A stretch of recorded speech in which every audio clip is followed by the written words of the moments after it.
అందరికీ నమస్కారం. Welcome to our YouTube channel. ఈరోజు ఇంకొక వీడియో పాడ్కాస్ట్తో మేము ముందుకు వచ్చేసాము, కావ్య ఊహా అండ్ లిపి.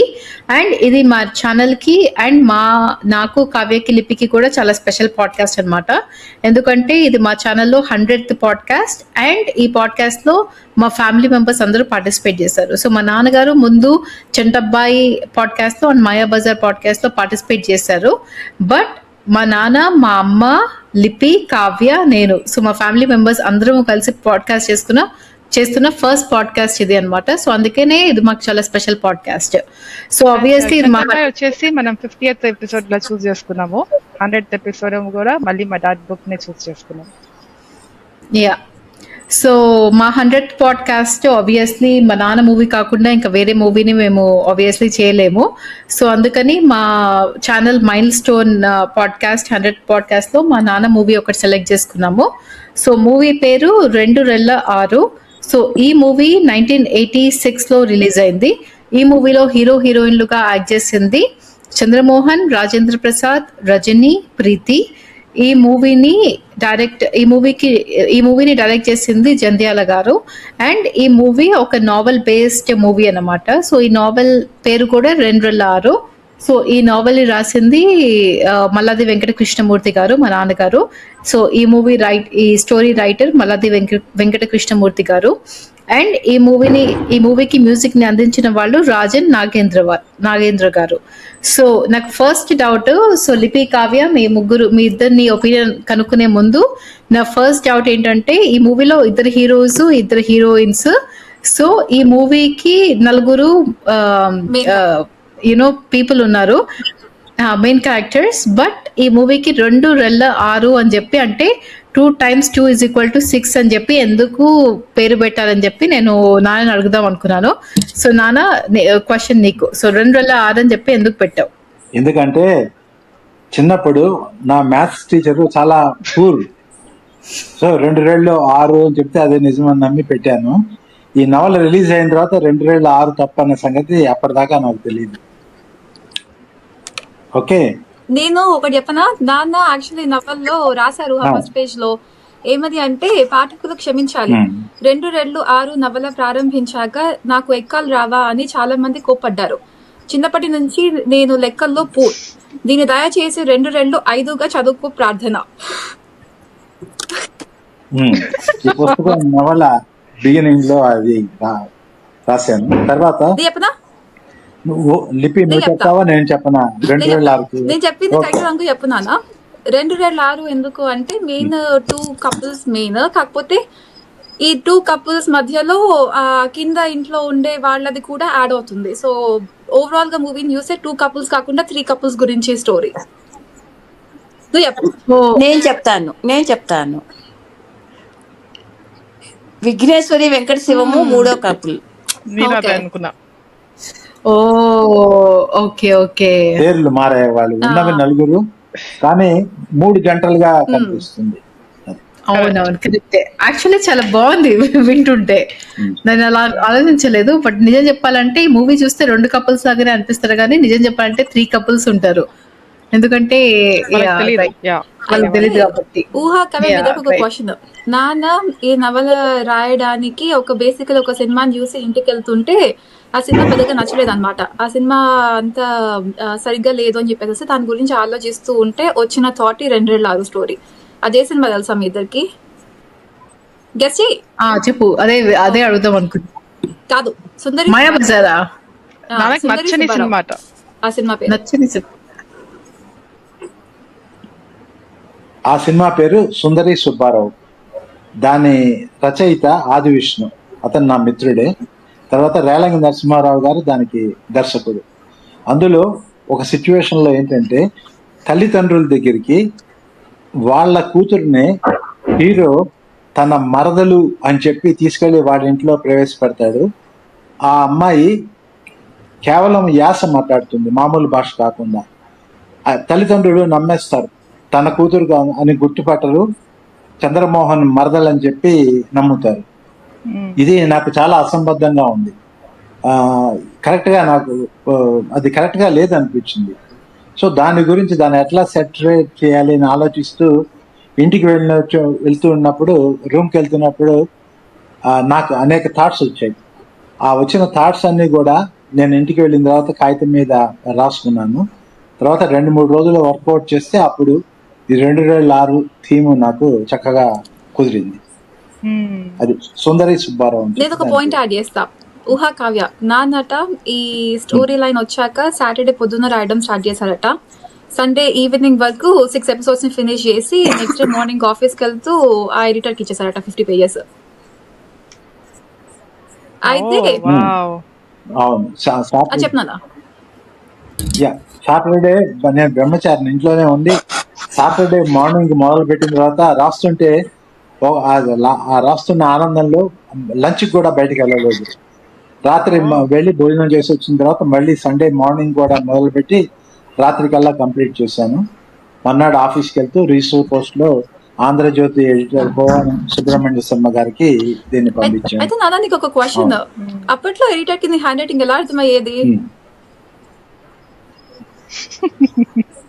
అప్పట్లో హ్యాండ్ రైటింగ్ ప్రతి పత్రికా ఆఫీస్ లో నా హ్యాండ్ రైటింగ్ అర్థం చేసుకునేటటువంటి కంపోజిటర్స్ ఉండేవాళ్ళు. సో వాళ్ళు మాత్రమే దీన్ని కంపోజ్ చేసేవాళ్ళు, వాళ్ళు పర్ఫెక్ట్ గా చేసేవారు. ఊహా కాదంటే నాన్న హ్యాండ్ రైటింగ్ పేపర్ నా దగ్గర ఉంది, నీకు ఒకటి ఇస్తాను, అది స్క్రీన్ పైన ఆడియన్స్ చూస్తారు ఎలా ఉంటుందో. అండ్ ప్రస్తుతము మదర్ మళ్ళీ మా ఫాదర్ రాసింది మళ్ళీ రీరైట్ చేస్తారు. అయితే ఇప్పుడు ఏమైందంటే ఇట్లా నా హ్యాండ్ రైటింగ్ పట్టుకునే వాళ్ళు ఎవరు లేరు పత్రికా ఆఫీసుల్లో. కాబట్టి నేను మా అమ్మ ఫేర్ కాపీ చేసి పంపిస్తుంది, లేకపోతే డిటిపి చేసి పంపిస్తాం. అయితే ఇది కాలం తెచ్చిన మార్పు అన్నమాట. సో క్వశ్చన్ నాకు ఫన్ ఫ్యాక్ట్ అయితే నాన్న 50 pages రాసేసి ఆ ఎడిటర్ కి ఇస్తే ఎడిటర్ అన్నారట, మీ మొహాన్ని చూస్తే ఎవరు మీరు ఇంత ఫాస్ట్ గా ఇంత ఫన్నీగా రాస్తారు అనుకోరండి అని అన్నారట నాన్నతోటి. నిజమే.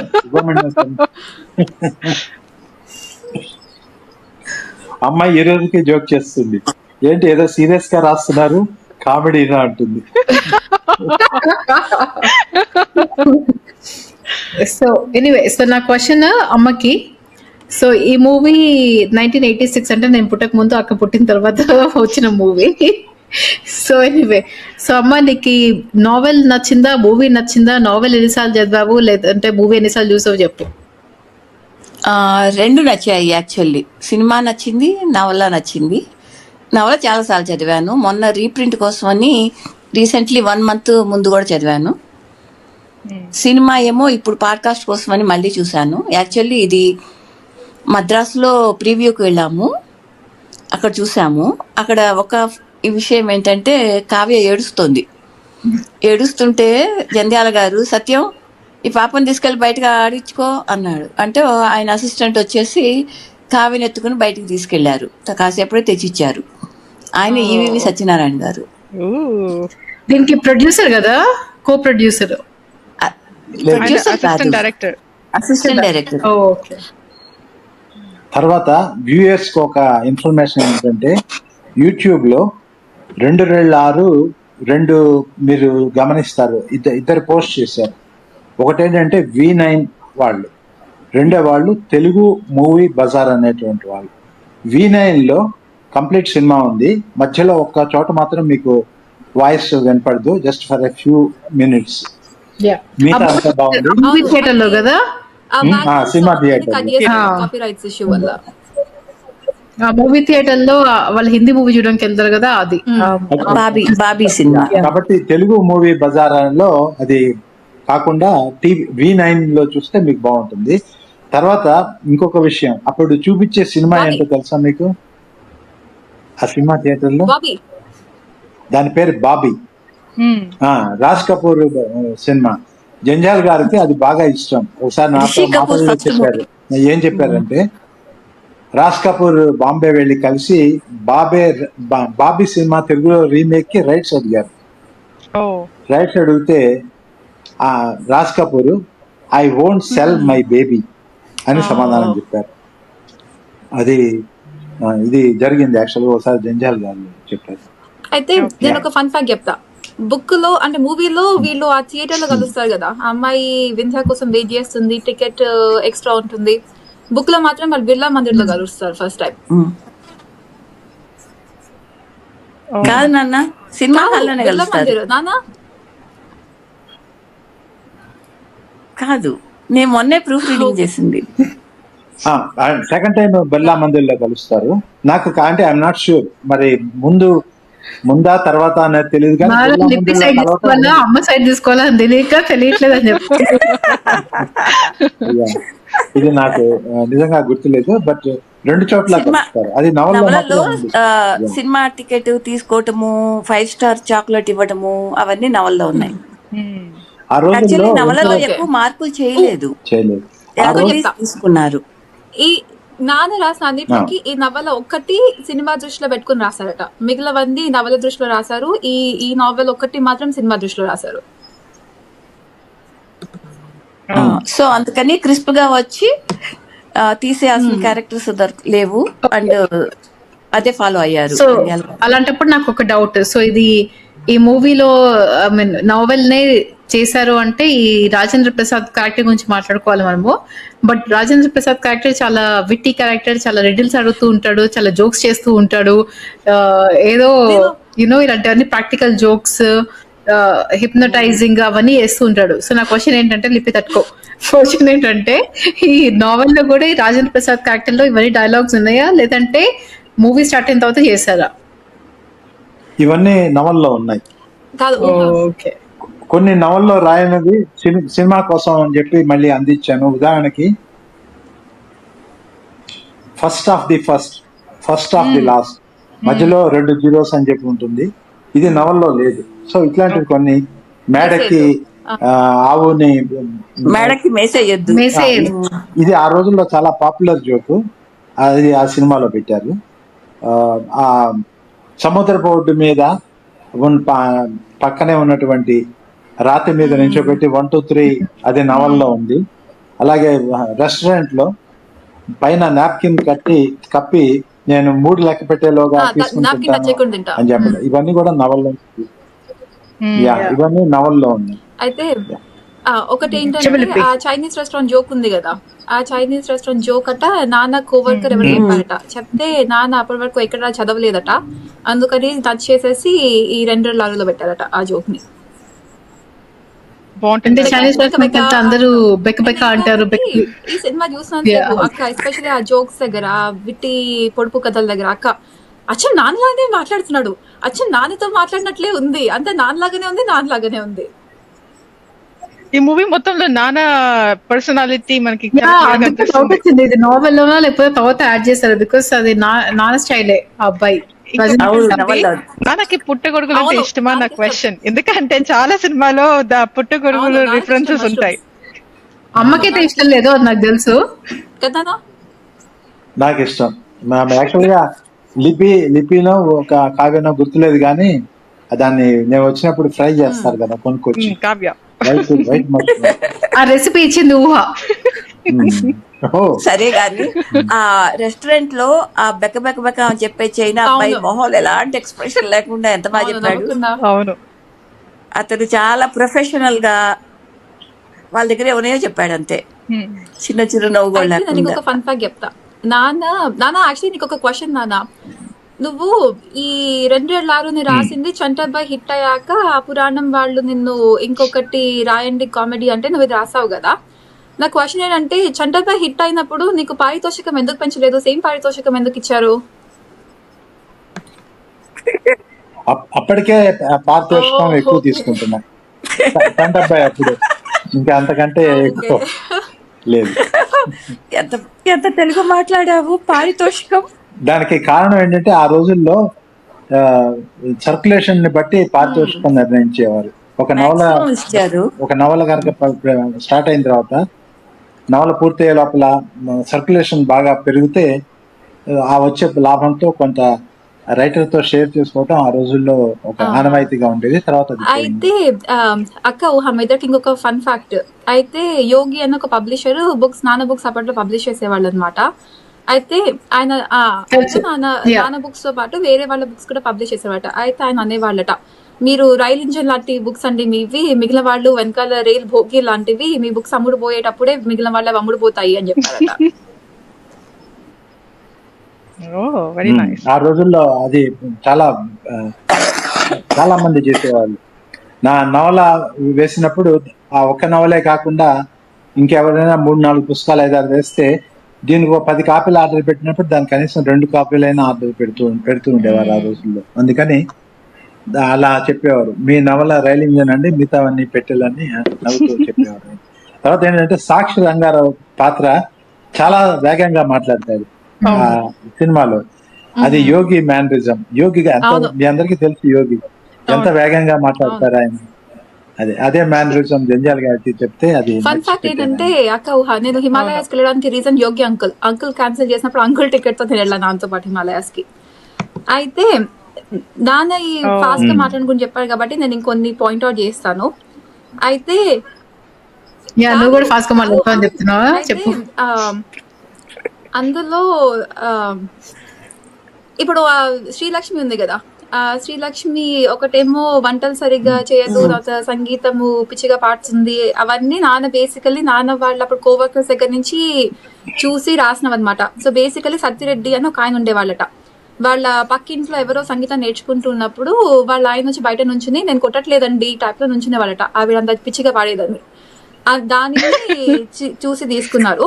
అండ్ 2, నాన్న మెంబర్ బోర్డ్ ఆడిట్ లో ఉన్నప్పుడు ఒక ఆయన వాళ్ళ వైఫ్ పని చేసేదట. సో వర్కింగ్ వైఫ్ కాబట్టి ఆయన పొద్దున్న వంట చేసేవాడు. అందుకనేసి వాళ్ళ ఆఫీస్ వాళ్ళు ఎగతాళి చేసేవాళ్ళట. అందుకనేసి దాంట్లో వాళ్ళ హస్బెండ్ అలాగా వంట చేసేటట్టు రాశారట నాన్న.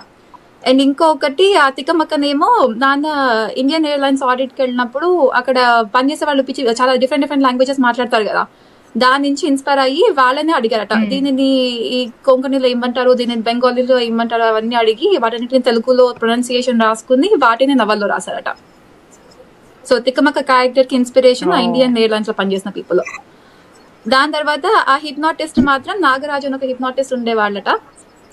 ఆయన నాన్న అడిగారట నా గురించి మీరు రాయండి అంటే, విరాట్ అనేసి పేరుతో ఒక హిప్నాటిస్ట్ గురించి రాస్తే ఆయనకి కోపం వచ్చిందట, మీరు నా పేరు కాకుండా వేరే పేరుతో ఎందుకు రాశారు అని. దాని తర్వాత కానీ హిప్నోటిస్ట్ పట్టాభిరామ్ గారినే పెట్టారు కదా. యా, జంధ్యాల గారికి ఫ్రెండ్ పట్టాభిరామ్ గారు, అందుకని ఆయన పెట్టారు. యా, ఆయన నిజంగా బయట కూడా సైకాట్రిస్ట్, హిప్నోటిస్ట్. సో ఈ మూవీలో కూడా అదే. అందులో రాజేంద్ర ప్రసాద్ చేత చేయించిన మ్యాజిక్ ట్రిక్స్ అన్ని కూడా పట్టాభిరామ్ గారే దగ్గరుండి ఆ పాట అప్పుడు చేశారు. ఒరిజినల్ గా పట్టాభిరామ్ మెజిషియన్, తర్వాత హిప్నటిస్ట్ అయ్యారు. ఆ తర్వాత కౌన్సిలింగ్ స్టార్ట్ చేశారు. ఒరిజినల్లీ ఇది అన్నమాట, మెజిషియన్. స్టేజ్ మీద పెర్ఫార్మెన్స్ ఇస్తూ ఉండేవారు. కావ్య ఫస్ట్ బర్త్డేకి తాజ్మహల్ హోటల్లో మనం పార్టీ చేసినప్పుడు పట్టాభిరామ్ గారు వచ్చి మ్యాజిక్ ట్రిక్స్ కొన్ని కావ్య గుర్తుండదు నీకు?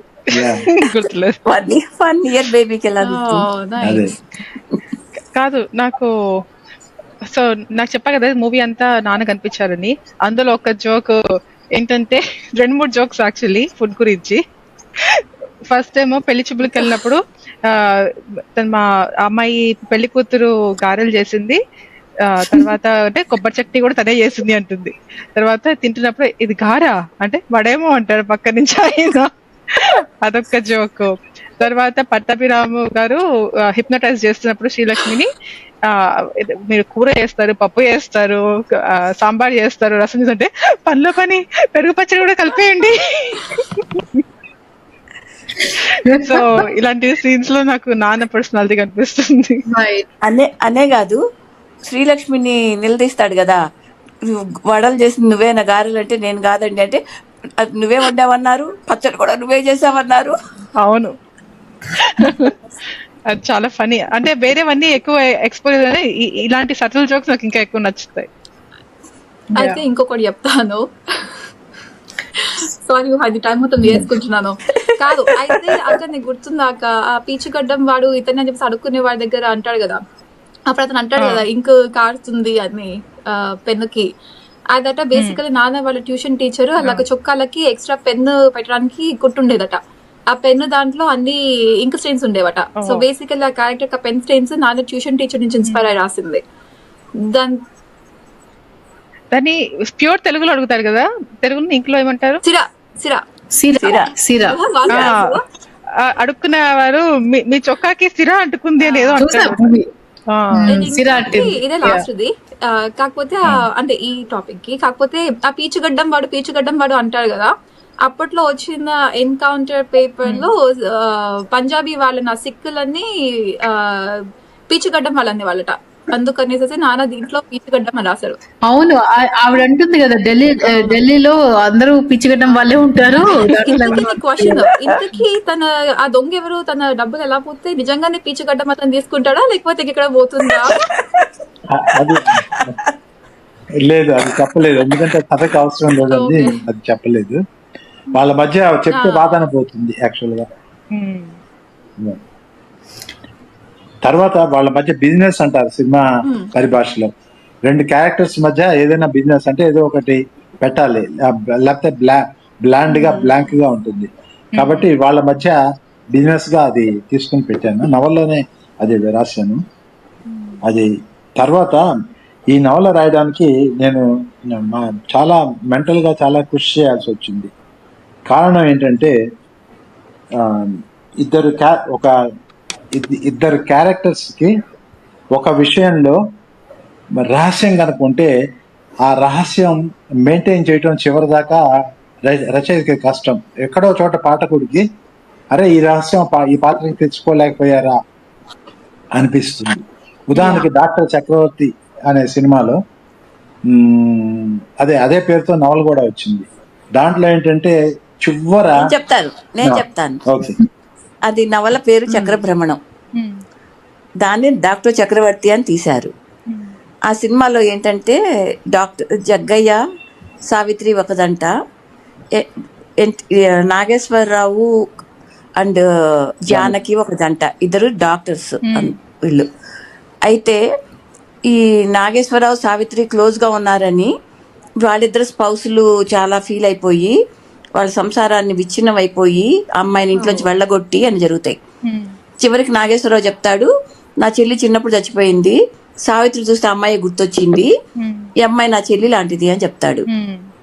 మేము సినిమా చూసేసి ఫస్ట్ లోనే చెప్పొచ్చు కదా, ఈ గోలంతా ఉండదు కదా, ఇంత అనుమానాలు, అపార్థాలు, కన్నీళ్లు.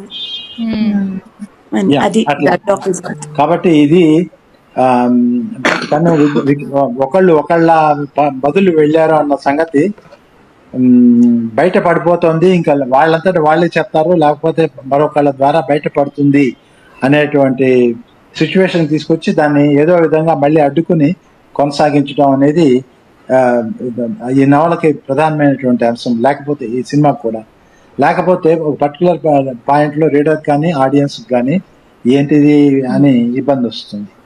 సో ఆ టెంపోని మెయింటైన్ చేయడానికి ఈ నవల రాయబోయే ముందు మెంటల్ గా బాగా ఎక్కువ శ్రమ పడాల్సి వచ్చింది. అయితే నేను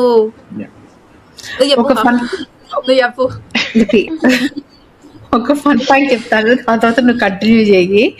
అక్క నీకు లిపికి తెలిసే ఉంటుంది అని తెలిసి విషయం ఈ మూవీ గురించి. నీకు ఫన్ ఫ్యాక్ట్ ఏంటంటే ఈ మూవీ దాకా రాజేంద్ర ప్రసాద్ ఒక సినిమాలో కూడా హీరోలాగా యాక్ట్ చేయలేదు. ఇదే ఫస్ట్ మూవీ రాజేంద్ర ప్రసాద్ హీరోలాగా యాక్ట్ చేసింది. సో ఈ మూవీ కంటే ముందు చంద్రమోహన్ చాలా మూవీస్ లో హీరోలాగా యాక్ట్ చేశాడు. బట్ ఈ మూవీ తర్వాత రాజేంద్ర ప్రసాద్ మరి హీరోగా ఎన్ని మూవీస్ చేశారో మనందరికి తెలుసు. బట్ ఇది ఫస్ట్ మూవీ. నాకు అదే అనిపించింది. ఈవెన్ దో ఇద్దరు హీరోయిన్స్ ఉన్నా కూడా యాక్టింగ్ స్కోప్ ఎక్కువ చంద్రమోహన్ కి రజనీకి ఉంది, వేరే వాళ్ళకి తక్కువ యాక్టింగ్ స్కోప్ ఉంది ప్రీతికి రాజేంద్ర ప్రసాద్. టైటిల్స్ లో కూడా చూస్తే ఫస్ట్ చంద్రమోహన్ పేరు వస్తుంది, దాని తర్వాత రాజేంద్ర ప్రసాద్ పేరు వస్తుంది. ఒక డైలాగ్ కూడా ఉంటుంది, కమిడియన్ అనుకుంటున్నావా ఇప్పుడు నేను హీరోని అంటాడు ఒక సీన్ లో. ఫస్ట్ ఇప్పుడు నేను హీరో పాత్రలు చేస్తున్నాను అంటాడు. అయితే సో అది చెప్పాను కాబట్టి నాకు అదొకటి అనిపించింది. ఇది ఆబ్వియస్లీ 1986 లో మూవీ, సో చాలా పూర్వకాలం మూవీ, కానీ టైటిల్స్ చాలా కొత్తగా ఉంటాయి యాక్చువల్లీ. అలాంటి టైటిల్స్ నేను మళ్ళీ ఎప్పుడు చూడలేదు. సో టైటిల్స్ చాలా ఎలా వచ్చింది నాన్న ఈ కాన్సెప్ట్ టైటిల్స్ ది? చాలా వరకు సినిమాలు అలానే ఉంటాయి. చంటపై కూడా టైటిల్స్ కూడా కానీ ఈ చిక్కిరి పిక్కిరి కథ రాసింది ఎవరు అంటే నాన్న పేరు వస్తుంది ఇంకొక సినిమాకి. ఈ పిచ్చి కథ రాసింది ఎవరు సంథింగ్ అలా ఇదేదో. అదే దీంట్లో నాకు జరిగినటువంటి చిన్న సైజు ఇబ్బంది ఏంటంటే కథా రచయితగా కేవలం మల్లాది అని మాత్రమే వేశారు. మల్లాది వెంకటకృష్ణమూర్తి పూర్తిగా వెళ్ళింది. అవును.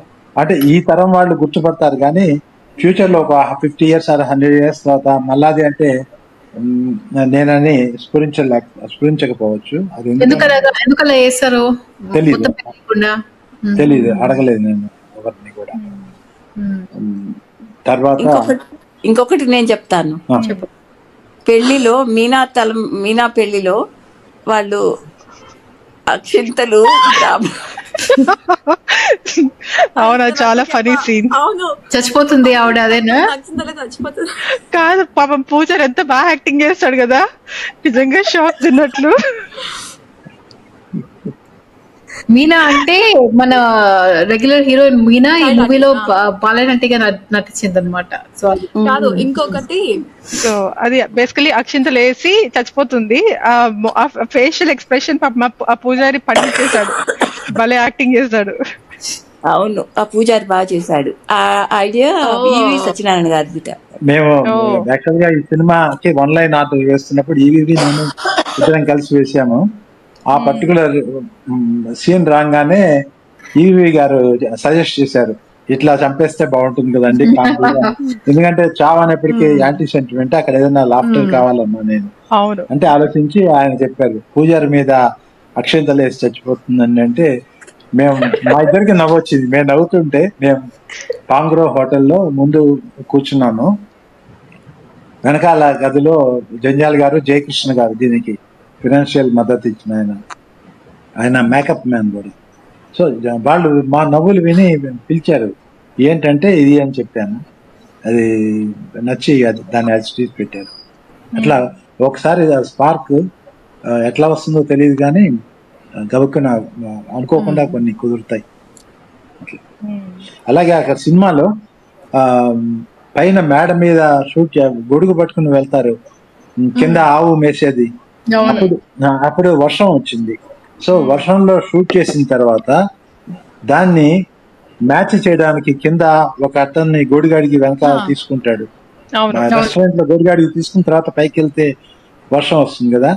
సో వర్షం వచ్చే ముందు తీశారు, తర్వాత కింద గొడుగు అడగటం అది తీశారు. సో దాన్ని డైలాగ్ తో మ్యాచ్ చేశారు. అది డైరెక్టర్ గొప్పతనం. అట్లాంటివి అప్పటికప్పుడు ఆలోచించి తక్షణం సరైన ఐడియా రావాలి. That's more important. అమ్మ జోకి బట్ ఈ మూవీలో కాదు, అమ్మ జోక్ ఈ మూవీలో ఫస్ట్ ఓకే చెప్పరా. నాకు ఇంకొకటి నచ్చింది ఏంటంటే ఇంకొకరికి ప్రేక్షకులకు తెలియాల్సింది ఏంటంటే మా నాన్న ఒకసారి రాసిన పేరుని మళ్ళీ వాడరు ఏ బుక్ లో, స్పెషల్లీ హీరోయిన్ పేర్లు అసలు వాడరు అనమాట. సో అందుకని ఎప్పుడు నన్ను ఊహని లిపిని అడుగుతుంటారు, మీ ఫ్రెండ్స్ పేర్లు ఏంటి, నాకు ఒక క్రిస్టియన్ అతని పేరు చెప్పు, అలా అడుగుతూ ఉంటారు మమ్మల్ని. ఎందుకంటే మా నాన్న పేరు రిపీట్ చేయరు. నీ ఫ్రెండ్ పేరు చెప్పు అనేసి తన హీరోయిన్ కి రాసేవాళ్ళు, నీ ఎనిమి పేరు చెప్పు అని దాన్ని విలన్ కి రాసేవాళ్ళు. అయితే ఈ మూవీలో నాకు నచ్చాయి చాలా. వెంకట శివ ఇంకా విఘ్నేశ్వరి, వాళ్ళు మోడర్న్ పేర్లేమో మధుసూదన్, అమ్మాయి పేరేంటి కీర్తన. ఎంత బాగున్నాయి కదా, మంచి స్టైలిష్ పేర్లు పెట్టుకున్నారు ఇద్దరు, వాళ్ళ మొరటి పేర్లు తీసేసి. సో అండ్ ఇంకొకటి చంద్రమోహన్ పేరు కూడా సదానందమో ఏదో సాడ్ అని పిలుస్తారు అతన్ని. సో అది కూడా సద్గుణరావు నాకు సాడ్ అని పిలుస్తారు, అది కూడా నాకు చాలా నచ్చింది. మధుసూదన్ ఏమో మ్యాడ్, సద్గుణరావు ఏమో సాడ్. చాలా బాగుంది. అయితే ఈ బుక్ చదివాక ఒక ఆవిడ వాళ్ళ డాటర్ కి కీర్తన అని పేరు పెట్టింది. ఆ అమ్మాయి సినిమా చూసి అడిగిందట, కీర్తన కంటే వింధ్య అనే బాగుంది కదా చూడడానికి, నా పేరు వింధ్య అని పెట్టి ఉండాల్సింది అని అడిగిందట. శాన్ ఫ్రాన్సిస్కోలో ఒక ఆమె వాళ్ళ అమ్మాయికి కీర్తన. తర్వాత జంజాల్ గారికి కీర్తన పేరు ఎంత బాగా నచ్చిందంటే ఈ సినిమాకి కీర్తన అనే పెడతానన్నారు. నేను వద్దని చెప్పాను. కారణం ఏంటంటే కీర్తన అంటే లేడీస్ ఓరియంటెడ్ సినిమా లాగా అనిపిస్తుంది, 2.6 అంటే కామెడీ సినిమాని స్ఫురిస్తుంది. తర్వాత 2.6 పేరుతో సినిమా వస్తే నా నవలలు కూడా ఎక్కువ అమ్ముడయ్యే అవకాశం ఉంటుంది అని చెప్పి అప్పుడు 2 నిర్మాత గారు సుబ్బారావు గారు, ఆయన వాళ్ళు వైజాగ్ ఆయనది, జ్యోతి థియేటర్ అని చెప్పి వాళ్ళకి ఉంది, ఆ రోజుల్లో ఉండేది. తర్వాత ఆయన బెంగళూరు వెళ్ళిపోయి కన్నడంలో సినిమాలు తీసేవారు. సో ఆయన 2 బెటర్ అని చెప్పి చెప్పారు. జంజాల్ గారికి మాత్రం కీర్తన ఆల్మోస్ట్ ఫిక్స్ అయిపోయారు, నచ్చింది. చెప్పు ఊహ, నువ్వు చెప్పు ఊహ. సో నేను చెప్పాలనుకుంది ఏంటంటే విషయము, ఈ మూవీ మొత్తంలో ఒక్కొక్క క్యారెక్టర్ మర్చిపోలేము. అవును. సో రాజేంద్ర ప్రసాద్ క్యారెక్టర్ తీసుకుంటే ఏమో ఇలా చాలా డీటెయిల్స్ అడుగుతూ, చాలా యూనో హిప్నటైజ్ చేస్తూ, ఇలాంటి చిలిపి క్యారెక్టర్ చాలా బాగుంటుంది. దాని తర్వాత వాళ్ళ మేనేజర్ ఏమో బట్టలు చింపుకుంటూ ఉంటాడు ప్రతిదానికి, సో ఆ క్యారెక్టర్ కూడా చాలా బాగుంటుంది. దాని తర్వాత వాళ్ళ వైఫ్ క్యారెక్టర్ తీసుకుంటే అది కూడా చాలా బాగుంటుంది. వంట చేయకుండా ఈ వంటలో ఇన్ని చెంచాల కారం వేసాను, ఇన్ని చెంచాల ఉప్పు వేసాను, ఇలా మాట్లాడుతూ ఉంటుంది. సో ఆవిడది మంచి క్యారెక్టర్, డిఫరెంట్ క్యారెక్టర్. దాని తర్వాత ఈ రాళ్ళపల్లిని తీసుకుంటే అన్ని ట్రాన్స్లేట్ చేస్తూ ఉంటాడు. అరవంలో ఇది, మరాఠీలో ఇది, తెలుగులో ఇది, ఇలా మాట్లాడుతూ ఉంటాడు. సో అది సద్గుణరావు క్యారెక్టర్ గురించి చంద్రమోహన్ ఎవరు,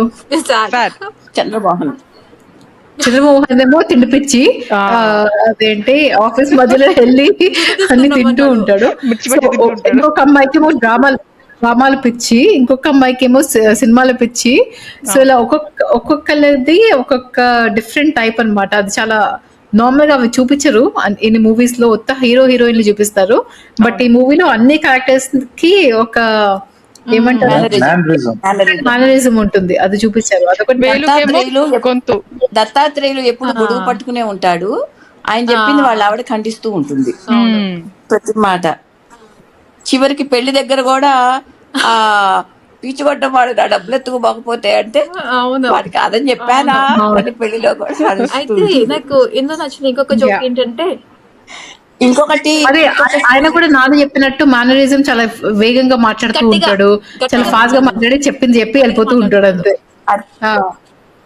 ఇంకొకటి అమ్మాయి నాగమల్లి ఏమో నవల్స్ గురించి చెప్తూ అవును, అమ్మాయి నవలు చెబుతూ ఉంటుంది.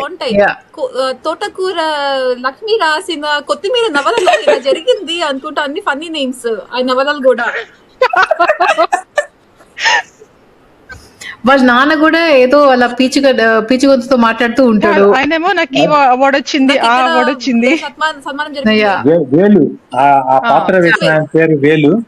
ఆయన యాక్చువల్ గా ఇమిటేట్ చేశారు సిఎస్ఆర్ అని చెప్పి పూర్వం మాయాబజార్ లో శకుని మామ పాత్ర వేసిన ఆయన. ఆయన కంఠాన్ని ఈయన అనుకరించి ఆయన పద్ధతిలో పాత్ర దాన్ని బాగా ఉచ్చరించారు. కానీ అది ఎందుకునో పండలేదు, అంటే అది పెద్దగా అట్రాక్ట్ కాలేదు ఆడియన్స్. ఆ ఒక్కటి కొంచెం వీక్ అయింది. ఓకే, మీకు ఆ డైలాగ్ గుర్తుందా? మీ అయ్యగారి నందనుకో వందనుకో, నన్ను మాత్రం పది అనంత. అవును కాదు, ఇంకొకటి పిత ఆయన ఒకడు ఉంటాడు. ఆయన కూడా చంద్రమోహన్ అడుగుతాడు తెక్కమ్మకని, ఆ గుండాయిని ఎవరు అని. నాకు నువ్వే గుర్తొచ్చావు, నువ్వు అలానే మాట్లాడతావు. ఆ పిల్లకబ్బాయి ఎవరు లాగా అతను వచ్చి ఆ గుండాయిని ఎవరు అని అడుగుతాడు. అతను పొట్టి ప్రసాద్ అని చెప్పి ఆ పాత్ర వేసిన ఆయన చిన్నప్పుడు మా చెల్లెలు ఉమా ఉషాకి పక్కనే మెయిన్ రోడ్ క్రాస్ చేస్తే అవతల బిల్డింగ్ లో ఇందిర అనుకుంటా అమ్మాయి పేరు, ఫ్రెండ్ గా ఉండేది. ఫ్రెండ్ వాళ్ళ సొంత మేనమామే పొట్టి ప్రసాద్. నా చిన్నప్పుడే ఆయన చూశాను నేను. వాళ్ళ ఇంటికి తరచూ వస్తుండేవాళ్ళు, ఎందుకంటే వాళ్ళ సిస్టరే అనమాట ఆ ఇంట్లో ఉండేది పొట్టి ప్రసాద్. తర్వాత ఒకసారి నేను మాటల్లో చెప్తే అవునండి మా అక్కయ్య అక్కడ ఉండేది, వచ్చేవాడిని అని చెప్పారు. ఒక ఫన్ ఫ్యాక్ట్ ఏంటంటే ఆ క్యారెక్టర్ గురించి లాస్ట్ లో అతను అంటాడు కదా, మా ఆవిడ వేడివేడిగా నాజుగ్గా ఇడ్లీలు చేసుంటుంది అది ఇది అన్నప్పుడు తను అంటాడు, లేదు నాకేదో అపశృతి వినిపిస్తుంది ఈ మాటలో అని అంటాడు. అది ఎలా అంటే ఆల్మోస్ట్ నిజంగానే పవర్స్ ఉన్నాయి ఈ టైప్ లో లాస్ట్ లోకి, ఏదో ఫేక్ స్వామీజీ లాగా కాకుండా. అండ్ అతను ఇచ్చే మెడిసిన్స్ కూడా అన్ని ఆయుర్వేద మెడిసిన్స్. అండ్ ఇంకొక జోక్ నాకు ఇలా నచ్చింది ఏంటంటే, వాళ్ళిద్దరు పారిపోవడానికి ట్రై చేస్తారు కదా, అప్పుడు రాళ్లపల్లి పట్టుకుని లోపల తీసుకెళ్తారు, అప్పుడు ఒట్టేయించుకుంటాడు పారిపోకండి అని. అయితే అడుగుతాడు కదా ఆ ముసలైన, వీళ్ళు మళ్ళీ పారిపోతారా అంటే, లేదు వీళ్ళు గ్యారంటీగా పారిపోరండి అంటాడు. అంతే గట్టిగా అలా చెప్తున్నా, మెల్లిగా చెప్తే మీకు వినిపించదని. అంటే మెల్లగా చెప్తే మీకు వినిపించదు కదా అంటాడు. ఇది కూడా నవల్లో డైలాగే. జంధ్యాల గారు ఒకసారి అన్నారు డైలాగ్స్ రాసిన తర్వాత, నాకు చాలా చాకరీ తప్పించారు మల్లాది గారు, మీ నవల్లో డైలాగ్స్ ఎక్కువ వాడుకున్నాను, ఆలోచించాల్సిన అవసరం లేదని అన్నారు. తర్వాత దీంట్లో మైనస్ పాయింట్ ఏంటి, నాకు రాజన్ నాగేంద్ర సంగీతం అంటే చాలా ఇష్టం, చాలా మెలోడియస్ సాంగ్స్ ఆయన చేశారు. కానీ ఈ పర్టికులర్ సినిమాలో మాత్రం పాటలు తక్కువ ఉన్నాయి, 4 అనుకుంటాను. అవి అంత పాపులర్ కాలేదు, అంత మెలోడియస్ కాలేదు. మరి ఎందుకు తేడా ఎక్కడొచ్చిందో నాకు అయితే అర్థం కాలేదు. పాటలు పెద్దగా మ్యూజిక్ నార్మల్ గా డైరెక్టరే కదా అప్రూవ్ చేసేది, డైరెక్టర్ ఆయన 4 స్తంభాలాట అలాంటి సినిమాలకి చక్కగా చేశారు. మ్యూజిక్ అప్రూవ్ చేయాల్సింది డైరెక్టరే కదా. డైరెక్టర్ నాకైతే నచ్చింది మ్యూజిక్. నేను ఏ మ్యూజిక్ ఉంది, ఒకటే ఒక పాట తెలుసు, దరఖాస్తు పాట ఒకటే నాకు గుర్తున్న పాట ఈ మూవీలో. చంద్రమోహన్ రజనీకి ఫన్ ఫ్యాక్ట్, ఆ కాస్తందుకో దరఖాస్తుందుకో పాట వేటూరి గారు బుక్ లో చదివి రాశారు. అది బుక్ లో ఉంటుంది అలాంటిది ఒకటి, దాని చదివి ఆ పాట రాశారు లిరిక్స్.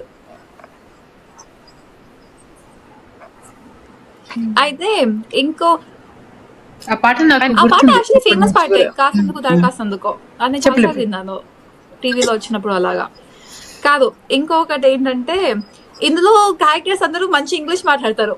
ఎలా అంటే అమ్మాయి ఏదో అన్నప్పుడు ఇలాగ మరి గేట్ మూసేసి ఉంటుంది కదా, అంటే to hell with the gate, నేను రహదారిలో వస్తాను అంటుంది. దాని తర్వాత ఇంకొక దగ్గర గుడ్ గాడ్ అంటుంది. దాని తర్వాతనేమో అమ్మాయి రూమ్ నుంచి బయటకు వెళ్ళిపోయేటప్పుడు you are not sending me out, I'm going out అంటే whatever result is the same అంటాడు చంద్రమోహన్. లాస్ట్ లోనేమో ఆ పంతులు కూడా ఇంగ్లీష్ లో మాట్లాడతాడు, అంతా వాళ్ళ ఇంగ్లీష్ ఉంటుంది. కాదు, రాజేంద్ర ప్రసాద్ కూడా ఏదో మాట్లాడతాడు థియేటర్ లో అడిగినప్పుడు I think you will win over it and I wish it also. Think of ఏదో పడుకు అదే. I think you will win over it. I wish it also. I wish it also. వాళ్ళు ఇంగ్లీష్ మాట్లాడతారు. And ఇంకొకటి కాదు, ఆ పెళ్లి scene అదే అమ్మాయికి ఆ మంగళసూత్రం కట్టినప్పుడు మంత్రాలు నాకు రావు అని చెప్పేసి A+B² + A²+2AB అంటుంది కదా. అక్కుండి నాన్నకి ఫార్ములా కూడా తెలుసా ఆట.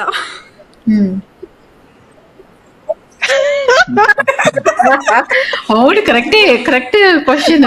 నాన్నకి ఫార్ములా తెలుసా అడిగా. తెలుసా నా నీకు ఆ మ్యాథ్స్ ఫార్ములా?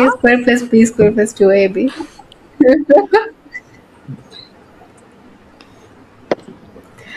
ఆల్జీబ్రా ఉందిలే మాకు. ఆల్జీబ్రా ఉందట. ఓకే, ఇంకొకటి ఏంటంటే నాకు పాత సినిమాలు చూస్తే భలే నచ్చుతాయి. ఎందుకంటే ఇప్పుడు లిపి, కావ్య, నేను ముగ్గురం పనిచేస్తున్నాం కాబట్టి మేము ముగ్గురం రిలేట్ చేసుకోవచ్చు. ఎలా అంటే కంప్యూటర్ ఉండదు, ఫోన్ ఉండదు, చక్కగా ఫైల్స్ పెట్టుకుని ఉంటారు టేబుల్ పైన. ఏం చేస్తారు ఫైల్స్ తోట చెప్పి నాకు క్వశ్చన్ అనమాట. ఆఫీస్కి వెళ్తారు, కంప్యూటర్ లేకుండా ఏం చేస్తారు ఫైల్స్ పెట్టుకుని. కాదు, ప్రతి సినిమాలో అంతే.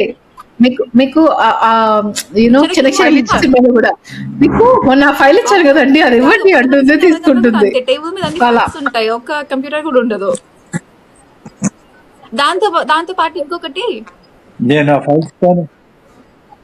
నేను ఆఫీస్ లో వర్క్ చేసినప్పుడు ఆ ఫైల్స్ తోనే చేశాను. ఏం పని చేస్తారో ఫైల్స్ నాకు ఇంకా క్వశ్చన్. కంప్యూటర్ నాన్న ఆడిటర్ కదా, ఆ లెక్కలన్నీ దాంట్లోనే నిజానికి క్యాలిక్యులేటర్ కాదు, నిజానికి నాన్న 2 అని రాశారు కానీ ఆడిటర్ కాబట్టి నిజానికి లెక్కలు బానే వచ్చు. అండ్ ఇంకొకటి ఫోన్ కూడా, ఇంకొకటి డిఫరెంట్ టాపిక్. ఒక విషయం అక్క, కాదు ఆఫీస్ ఫోన్ నెంబర్ ఇస్తారు ఫోన్ చేయమని. ఒకటే ఒక ఫోన్ ఉంటుంది, అది కూడా మేనేజర్ దగ్గర ఉంటుంది. ఇంట్లో ఫోన్ లేదని చెప్పక్క. అవును, అప్పట్లో ల్యాండ్ లైన్ లేదు కదా. ఇళ్లలో కూడా అసలు ఫోన్స్ ఉండేవి కాదు, ఇళ్లలో ఉండేది కాదు కాబట్టి ఆఫీస్ కి కంపల్సరీగా చేయాలి ఆ రోజుల్లో. మేనేజర్ ప్రతి ఒక్కరికి వచ్చిన ఫోన్ ఇస్తూ ఉంటాడు అనమాట. అయితే తిడతాడు కదా, తిట్టినప్పుడు ఆ అమ్మాయి రాజేంద్ర ప్రసాద్ తో మాట్లాడినప్పుడు ఎవరైతే తిడుతున్నాడు అంటే ఏదో సంథింగ్ ఏదో అంటాడు. ఎవరిని నువ్వు అంటున్నది అంటే కాదు సద్గుణ్ రావుని అంటే అయితే కరెక్ట్ అంటాడు.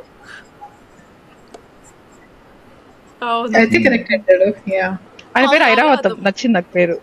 అండ్ ఇంకొక కాదు, ఎవరు ఫోను అంటే నేను ఐరావతం మాట్లాడుతున్నాను, నేను కామధేను మాట్లాడుతున్నాను అంటాడు. అవును.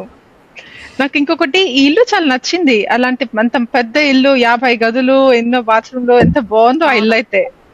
కాదు అది లేదు కదా ఇప్పుడు సినిమాలో అది దురదృష్టం ఏంటంటే 1940s లో అది తీసినటువంటి V9 లో ఉందండి, మనం రెండో దానికి పెట్టాం ఉంది. కదా.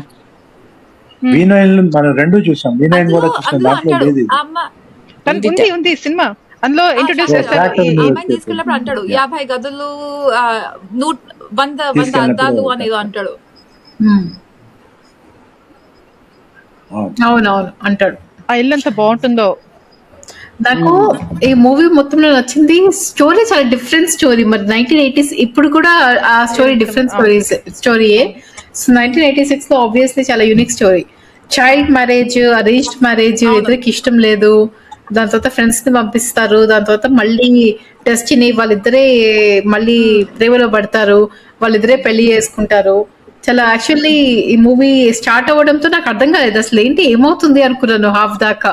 దాని తర్వాత నెక్స్ట్ సెకండ్ హాఫ్ లో మొత్తం మూవీ అంతా రివీల్ అవుతుంది. యూనో ఆ చైల్డ్ మ్యారేజ్ అవన్నీ అదంతా బాగుంటుంది యాక్చువల్లీ. కాదు, డిఫరెంట్ స్టోరీ. దత్తాత్రేయుడు అడుగుతాడు కదా, అమ్మా ఇతను ఎవరు అనుకుంటున్నావు, ఇతని పేరేంటి, అమ్మాయి పేరేంటి అనేసి ఇంత పెద్ద గొంతు పెట్టుకుని. అయితే Yeah. మొత్తానికి చివరికి అది కామెడీగానే ఎండ్ అవుతుంది. కామెడీగా స్టార్ట్ అయ్యి కామెడీగా ఎండ్ అవుతుంది. మధ్యలో అంతా కూడా హాస్యమే, ఎక్కడ బాధాకరమైనటువంటి సిచ్యువేషన్స్ లేవు.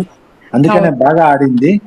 100 days ఫంక్షన్ చేసినప్పుడు మెడ్రాస్ కామెడీ హోటల్లో చేశారు. ఒక క్వశ్చన్ నేను వెళ్ళి షేర్లు లేదు, అది తీసుకున్నాను. అర్థం అనుకున్నా ఊహా కావ్యాన్ని ఏం చెప్పారు నాన్న? అది. వెళ్ళి షీల్డ్ తీసుకున్నాను. షీల్డ్ తీసుకున్నావా? ఓకే కాకపోతే ఓకే. నాన్న అదే లిపి చెప్పు. యాక్చువల్లీ అర్థం అనుకున్నా లాస్ట్ లో 100 day ఫంక్షన్ నాన్న షీల్డ్ తీసుకున్నారా లేదా అని. సో కాకపోతే షీల్డ్ తీసుకోవడానికి ముందర జర్నలిస్ట్ అంతా చెప్పారట నా ఫోటో తీసుకోకండి మీరు అంటే, నాన్న వెళ్ళి షీల్డ్ తీసుకునే టైంకి వాళ్ళు ఎవరు ఫోటోస్ తీసుకోలేదు అనమాట, పబ్లిష్ చేయకూడదని. ఫిల్మ్ జర్నలిస్ట్ రిక్వెస్ట్ చేశాను. నేను షీల్డ్ అంటే అక్కడికి వెళ్ళిన తర్వాత తీసుకోవాలని అనుకోలేదు. నేను ప్రేక్షకుల్లో కూర్చుంటే బలవంతం చేశారు. అప్పుడు ఆ జర్నలిస్టులని రిక్వెస్ట్ చేశాను, మీరు ఫోటో తీయకండి, తీసినా పబ్లిష్ చేయకండి అని. ఎవరు తీయలేదు. మొరాలిటీ వాళ్ళలో ఉంది. వాళ్ళు కోఆపరేట్ చేశారు. అండ్ ఇంకొక పాయింట్, నాన్న హ్యాపీ ఎండింగ్ అని చెప్పారు కదా. సో రజనీ వాళ్ళ బ్రదర్ కూడా ఆయనకి ఉత్త రిచ్ అబ్బాయి నుంచి పెళ్లి చేయడం ఇష్టము. నాకు ఒక 5 ఎకరాలు ఉన్న పొలం ఉన్న అబ్బాయి పోయాడు అంటే, 10 ఎకరాలు ఉన్న పెళ్లి కొడుకు పోయాడు అంటే, 25 అంటాడు. నాకు 50 ఎకరాలు ఉన్నాయి, నాకు 25 వ్యవసాయం అంటాడు. ఇష్టం లేదు. కానీ అది కూడా ఈ చంద్రమోహన్ చూడడం అలా అనిపించడు. కానీ నాకు వ్యవసాయం మినిస్టర్ లెక్క ఇలాంటి చిన్న ఉద్యోగం చేసుకున్నాను, 25 ఏకర్స్ ఉన్నాయని నాతో చెప్తాడు. కూడా ఫోన్ మాట్లాడిస్తా అంటాడు. సో అది కూడా అంటే పాపం సాటిస్ఫై అయిపోతాడు, హ్యాపీ అయిపోతాడు. కాదు, అప్పుడు. మొత్తం అంతా నాన్న చెప్పి వీరభద్రరావు తప్పించి అందరూ హ్యాపీ కాదు, చేస్తున్నారు. ఆ నాన్న చెప్పినట్లు వీరభద్రరావు వల్ల మనం హ్యాపీగా ఉంటాం, అతను మాత్రం బట్ వీరభద్రరావు ఎందుకు డబ్బులు కట్టాడు, అంత రిచ్, అంత మేనేజర్ అబ్బాయి. 1000 రూపీస్ అంటే చాలా ఎక్కువ. కొంతమంది అలా ఉంటారు అప్పటి కృష్ణారులుగా. చాలా ఎక్కువ. 1500 ఆ అబ్బాయి కూడా ఏదో ఏసీ 500 రూపీస్ అంటాడు కదా. So 1500 rupees. లేదు. ఆ వీరభద్రరావు ఆ మేనేజర్ డబ్బులంతా కూడా చొక్కాలకే ఖర్చు పెట్టేసుకునేవాడు.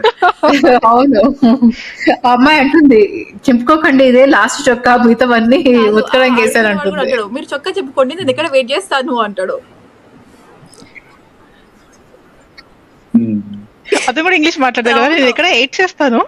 కాదు, అతను అడుగు కానీ అయ్యా ధర్మం చేయండి అంటాడు, అమ్మ ధర్మం చేయండి అండు. మా ఆవిడ వంట చేస్తుంది అంటే, ఆడవాళ్ళు భోజనం తింటే నేను ఎక్కిపోతాను అని చెప్పి వెళ్ళిపోతాడు అక్కడి నుంచి. కాదు, వాళ్ళ ఫ్రెండ్స్ అందరూ నువ్వు చాలా లావ్ అవుతారు అని చెప్పి చెప్తాడట, ఎందుకంటే రోజు ఇక్కడ వచ్చి అలా తింటాడు కాబట్టి అవును, అని చెప్తూ అప్పుడల్లా వాళ్ళు ఉంటాడు. ఫోన్ చేస్తారు, మీ ఫోటో కావాలి మాకు పబ్లిసిటీకి అని. అప్పడాల వాళ్ళు, గ్రైండర్ వాళ్ళు, ఎలా వీళ్ళందరూ తెలుసు అంటే, మీ వీధిలో అడుక్కునే వాడు చెప్పాడు అంటారు. అండ్ నాకు ఇంకొకటి నచ్చింది, శ్రీలక్ష్మి పట్టు చీరలు చాలా బాగుంటాయి కదా, చక్కగా. నేను అదే చెప్పబోయాను, ఎంఎస్ సుబ్బలక్ష్మి పట్టు చీరలు కట్టుకుంటుందని అలాంటివి కొనుక్కుంటుంది. కానీ బాగుంటాయి, చాలా అందంగా ఉంటాయి ఆ చీరలన్నీ. అమ్మాయి కూడా ఎంత అమాయకంగా ఉంది, అవును. చాలా బాగా. చాలా అమాయకంగా ఉంది. అయితే ఇంకొకటి ఆ పాటలన్నీ మనం చిన్నప్పుడు పాడిన పాటలక్క. వరవీణ ఆ అమ్మాయి పాటలు, ఆ అమ్మాయి పాడిన పాటలన్నీ శృతి Yeah, also correct.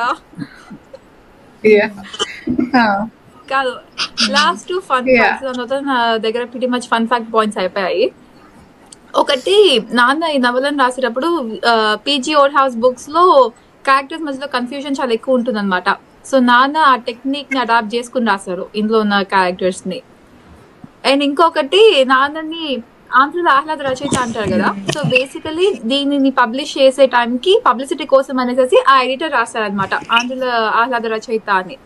ఆ సేమ్ దాన్ని బుక్ పబ్లిషర్ కూడా తీసుకుని రాశారు. అక్కడ నుంచి నాన్నక టైటిల్ అలా వచ్చింది. ఈ టైటిల్ 1984 లో వచ్చిందా? Ah. ఓకే నాన్న, ఆహ్లాదం. సో నవల 84 లో రాశాను. Okay. ఈ నవల సినిమా అవడానికి కూడా వెనకాల చిన్న కథ ఉంది. అదేంటంటే బెంజాల్ గారి సీతారామ కళ్యాణం అనే సినిమా చేయాలి. ఇంకొక 1.5-2 months లో స్టార్ట్ అవుతుంది. బాలకృష్ణ హీరో. Hmm. దురదృష్టవశాత్తు ఏదో షూటింగ్ లో బాలకృష్ణకి కాలు దెబ్బ తగిలితే ఆ షెడ్యూల్ మొత్తం క్యాన్సిల్ అయింది. ఈయన ఖాళీగా ఉన్నారు. అందుకని ఈయన కోసం వెయిట్ చేస్తున్నటువంటి సుబ్బారావు గారు అప్పుడు మనకి ఆ షెడ్యూల్లో మన ఈ సినిమా చేయండి అని చెప్తే జంజాల గారు సరైన అప్పుడు ఇమ్మీడియట్ గా ఏదైతే బాగుంటుందని అనుకుని నవల చదివారు. నవల చదివాక దీంట్లో పెద్దగా మార్పులు చేయాల్సినటువంటి అవసరం లేదు, ఇది శ్రమ పడక్కర్లేదు, ఈజీగా చేసేసుకోవచ్చు అని చెప్పి అలా ఇది సినిమా అవటం జరిగింది. లేకపోతే డిలే అయ్యేదో అసలు అవ్వకుండా పోయేదో కూడా మనకు తెలియదు. మేబీ రజనీ కూడా ఆ సీతారామ కళ్యాణం కాల్ షీట్స్ తీసుకుని ఉంటారు, అందులో హీరోయిన్ అమ్మాయే కాబట్టి. Okay. కానీ ప్రీతి అసలు బాగుండలేదు. తర్వాత ఏంటంటే ఎక్స్ప్రెషన్ అసలు లేదు, నటనే లేదు. కానీ అదొక డౌట్ నాకు, ఆ అమ్మాయి ఆ సినిమా తర్వాత మళ్ళీ వేరే సినిమాలో కనిపించలేదు. రజనీ ఇంకా రాజేంద్ర ప్రసాద్ చాలా చాలా సినిమాలో యాక్ట్ చేశారు హీరోయిన్ గా. కానీ ఈ ప్రీతి అనే అమ్మాయి నాకు మరి వేరే సినిమాలో కనిపించలేదు. మరి ఎందుకు యాక్ట్ చేయలేదు? ఒకటి రెండు అమ్మాయి నార్త్ ఇండియన్, ఇల్లాలు ప్రియురాలు అని ఇంకో సినిమాలో శోభన్ బాబుతో చేసింది. ఈ రెండే అనుకుంటా అమ్మాయి చేసింది. అదే నటన సరిగా లేదు కాబట్టి తీసుకుని ఉండకపో. భాష రాదు కాబట్టి అమ్మాయి డైలాగ్ కి రియాక్ట్ అవటం అవన్నీ తెలియలే. లేదు చెప్తారు ముందర డైరెక్టర్, బట్ పలకాలి, మొహంలో పలకాలి, అది పలకలేదు సరైన చోట్ల. అది సో నాకు ఇంకొక డౌట్ ఏంటంటే, ఈ 2006 అని చెప్పి నేను యూట్యూబ్ లో సర్చ్ చేస్తాను అనమాట చూడడానికి సినిమా, ఈ పాడ్కాస్ట్ కోసము. ఇంకొక సినిమా కూడా ఉంది యాక్చువల్లీ, రీసెంట్ గా రిలీజ్ అయింది 2006 అని చెప్పి.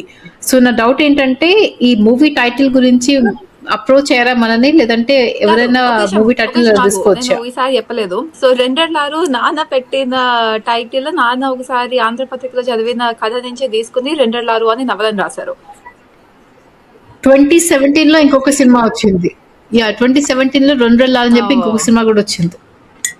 యాక్చువల్ గా సినిమా నిర్మాత దాన్ని ముందు రిజిస్టర్ చేసుకోవాలి. ఒక సినిమా రిజిస్టర్, ఆ పేరును రిజిస్టర్ చేసుకుంటేనే దాన్ని తీసిన తర్వాత రిలీజ్ చేయడానికి అది రిజిస్ట్రేషన్ కంపల్సరీ.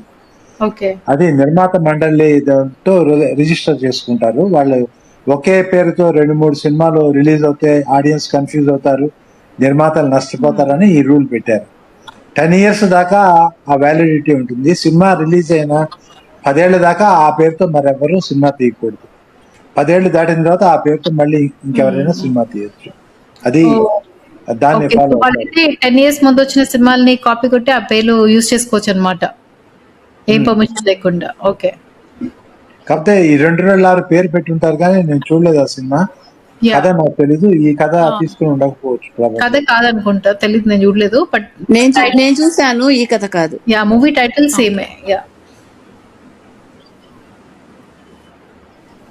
అండ్ ఇంకొకటి యాక్చువల్ గా చెప్తానా, చెప్పు. నేను చెప్పబోయింది ఏంటంటే, ఈ సినిమాలో కూడా మంచి తెలుగు ఉంటుంది అసలుకి. అంటే ఆబ్వియస్లీ అప్పట్లో అందరూ చాలా మంచి తెలుగు మాట్లాడేవాళ్ళు. కాకపోతే సినిమా చూస్తాను సేపు అవును కదా, ఈ వర్డ్ ని తెలుగులో ఇలా అంటారు కదా, ఇందాక అక్క అడిగినట్లు ఇంక్ సిరా, ఇప్పుడు ఎవరు అలాంటివి మాట్లాడరు. ఈవెన్ వాళ్ళిద్దరు కూడా మీ ఆయన పిలుస్తున్నాడే, నీకేదో రహస్యం చెప్తాడు అనుకుంటాను, అంతేగాని ఏదో సీక్రెట్ చెప్తున్నాడు లాగా కాకుండా పచ్చి తెలుగు అనమాట. భలే ఉంటుంది అసలు వినడానికి. ఇప్పుడు ఇంగ్లీష్ మాట్లాడటం బాగా ఫ్యాషన్ అయిపోయింది. అండ్ చైల్డ్ ఆర్టిస్ట్ మీనా అని మాట్లాడుకుందాము. ఇంకా అబ్బాయి చైల్డ్ ఆర్టిస్ట్ ఎవరో తెలుసా మీ ఇద్దరికి? తెలీదు. వెంకట శివం ఎవరో తెలియదు. చెప్పనా? హరీష్, హీరో హరీష్ అనే ఒక అబ్బాయి ఉంటాడు. హరీష్ అక్క, నేను గుర్తుపట్టలే. అవునా? నేను వికీపీడియాలో చూసాను. యా, ఇంకొక ఆ అబ్బాయి, యా నేను గుర్తుపట్టలేదు, బట్ ఆ అబ్బాయి హీరో హరీష్ అండ్ ఆ అమ్మాయి మీనా. గుర్తుపట్టే కానీ అబ్బాయిని గుర్తుపట్టలేదు నేను. అమ్మకే తెలియదు, నాకే తెలుసు. కాదు, అందులో ముసలైనా కూడా ఏదో నిజంగా కళ్ళు కనిపినట్లు దగ్గరకి మొహంలో మొహం పెట్టి వాళ్ళు యాక్ట్ చేస్తాడు, నిజంగానే కళ్ళు కనిపినట్లు. కవి కనపడదు వినపడదు. అవును. కానీ అప్పట్లో కాబట్టి యాక్చువల్ గా ప్రేమ బేస్డ్ కథలు ఆగు. 2 రకాలుగా, ఏ ప్రేమ కథ అయినా సినిమాకి కానీ నవలకు కానీ దానికి 2 ముగింపులు, ఏదర్ ట్రాజడీ ఆర్ కామెడీ, మధ్య మార్గం లేదు. సో ట్రాజడీ అయ్యేటట్లయితే అది అది హృదయాన్ని తాకుతుంది, it works on the heart. Fun గా ఇట్లాగే తమాషాగా స్టార్ట్ అయ్యి తమాషాగా ముగించి కామిక్ ఎండింగ్ అయ్యేటట్లయితే అది మెదడుకి తాకుతుంది, మెదడుని సాటిస్ఫై చేస్తుంది. సో హృదయాన్ని సాటిస్ఫై చేసేది ఎక్కువ కాలం ఉంటుంది. ఇప్పుడు దేవదాసు సినిమా ఉంది, ఈ రోజుకి మనం గుర్తుపెట్టుకుంటాం. ఎప్పుడైనా సరే రియల్ లవ్ స్టోరీలో ట్రాజిక్ ఎండింగ్ ఎక్కువ కాలం హాంట్ చేస్తుంది. కామెడీగా వచ్చేది టెంపరీగా ఉంటే తర్వాత మర్చిపోతాం. మరి ఒకసారి అనిపిస్తుంది ఏంటి ఇంత స్టూపిడ్ గా ఉన్నారు అనిపిస్తుంది ఏంటి ట్రాజడీ సినిమాలు చూస్తే. Love is being stupid together అని చెప్పి ఇంగ్లీష్ వాళ్ళలో ఓ సేయింగ్ ఉంది. సో అవి వాళ్ళు అట్లాగే ప్రవర్తిస్తారు. మిగతా విషయాల్లో వాళ్ళు ఎంత ఇంటెలిజెంట్ అయినా ప్రేమ వ్యవహారం వచ్చేటప్పటికి they are stupid together. Hourglass లాంటిదే, మెదడు ఖాళీ అయిపోతూ ఉంటుంది ప్రేమలో, హృదయం నిండిపోతూ ఉంటుంది. ఇది యూజువల్ గా జరిగేటటువంటి ఎనాలజీ.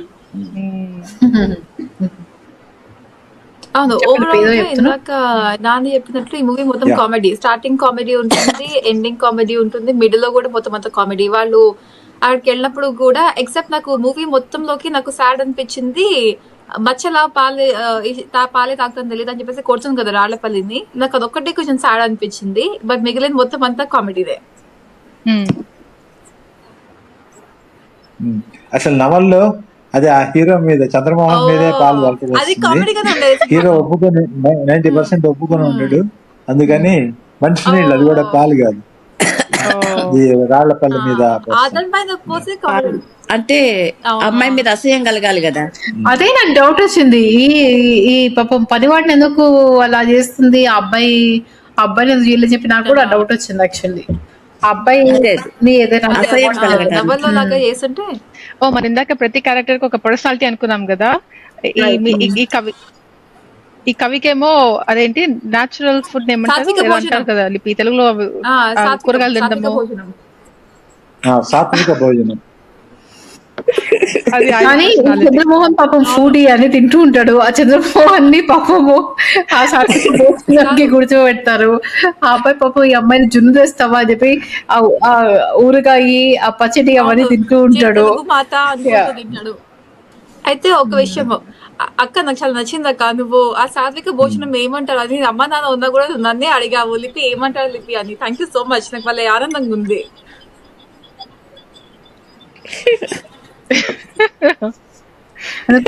సాత్విక భోజనం తెలుగు గురించి అంటే ఆర్గానిక్ ఫుడ్ ఆక, రా ఫుడ్, తక్కువ ఉప్పు తక్కువ కారం, అనుకుక్కుడు కారం లేని భోజనం. అవును బాని. ప్రకృతి చికిత్సలో ఇది ఒక భాగం. ప్రకృతి చికిత్సలో నేను నేచర్ క్యూర్ హాస్పిటల్లో 2-3 సార్లు జాయిన్ అయ్యాను. 10 days ఉన్నాను. వాళ్ళు ఈ రకమైన భోజనం పెట్టడం వలన బ్లడ్ లో ఉన్న టాక్సిటీ మొత్తం పోయి క్లీన్ అవుతుంది, చాలా బాగుంటుంది. మనకి తెలుస్తుంది తేడా, శరీరంలో జరిగేటటువంటి మార్పు. ఓకే. సో నేను ఈ నవల రాయబోయే ముందు నాకు ఫస్ట్ ఎక్స్పీరియన్స్ అయింది. అమీర్పేటలోనే ఉండేది ప్రకృతి చికిత్సాలయం అని చెప్పి. సో ఆ ఎక్స్పీరియన్స్ తో ఇక్కడ ఇది రాశాను ఈ నవల్లో. నేచర్ క్యూర్ హాస్పిటల్ అంటే సౌకర్యంగా ఉంటుందేమో. నేచర్ క్యూర్ హాస్పిటల్ అని, Gandhi nature cure hospital private, అప్పుడు ప్రైవేట్ ఇది, ఇప్పుడు గవర్నమెంట్ తీసుకుంది. నాన్న ఇంతకీ నీకు నవల నుంచి మూవీకి చేసే ఇంకా ఇంటికి రాలేదు. 10 days అక్కడే ఉండాలి. 10 days అక్కడే ఉండి ఆ ట్రీట్మెంట్ తీసుకున్నాను. చాలా మంది బరువు తగ్గడానికి వెళ్తారు సాధారణంగా, లేకపోతే లివర్, కిడ్నీస్ ఇలాంటి ప్రాబ్లమ్స్ ఉన్న వాళ్ళు కూడా వెళ్తారు. రీజువనేట్ అవుతారు. శరీరం రిక్యూపరేషన్ కి బాగా ఉపయోగిస్తుంది అది. నువ్వు చెప్పు. లేదు నువ్వు చెప్పు. చెప్పలిపి.